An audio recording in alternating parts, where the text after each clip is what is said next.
ಹೋಗ್ತಾ ಇದ್ದೀನಿ ಅಂತ ಹೇಳಿ ದೇವರು ನೆನ್ನೆ ನಿಮಗಾಗಿ ಮಾತಾಡಿದಂಥ ವಾಕ್ಯ.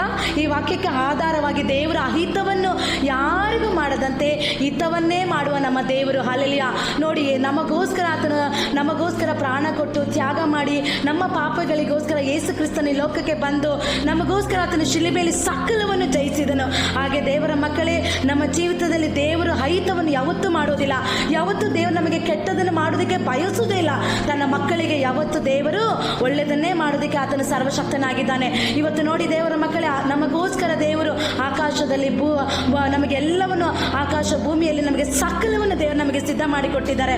ಆದರೆ ಪ್ರತಿಯೊಂದು ಕೂಡ ಸೈತಾನನಿಗೆ ಅವಕಾಶ ಕೊಡದೆ ನಾವೆಲ್ಲವನ್ನು ಎಚ್ಚರವಾಗಿದ್ದು ಅದನ್ನು ನಾವು ಪ್ರಾರ್ಥನೆಯಲ್ಲಿ ಹೊಂದಿಕೊಳ್ಳುವವರಾಗಿರಬೇಕು. ಕಲ್ವಾರಿ ಶಿಲುಬೆಯಲ್ಲಿ ಆತನು ನಮಗೋಸ್ಕರ ನಮ್ಮ ರೋಗವನ್ನು ಹೊತ್ಕೊಂಡಿದ್ದಾರೆ, ನಮ್ಮ ಶಾಪವನ್ನು ಹೊತ್ಕೊಂಡಿದ್ದಾರೆ, ನಮ್ಮ ದರಿದ್ರತನ, ನಮ್ಮ ಬಡತನ, ನಮ್ಮ ಬಾಧೆ, ನಮ್ಮ ಸಂಕಟ ಎಲ್ಲವನ್ನು ಆತನು ಹೊತ್ತುಕೊಂಡು ನಮಗೋಸ್ಕರ ಆತನು ಜಯಶಾಲಿ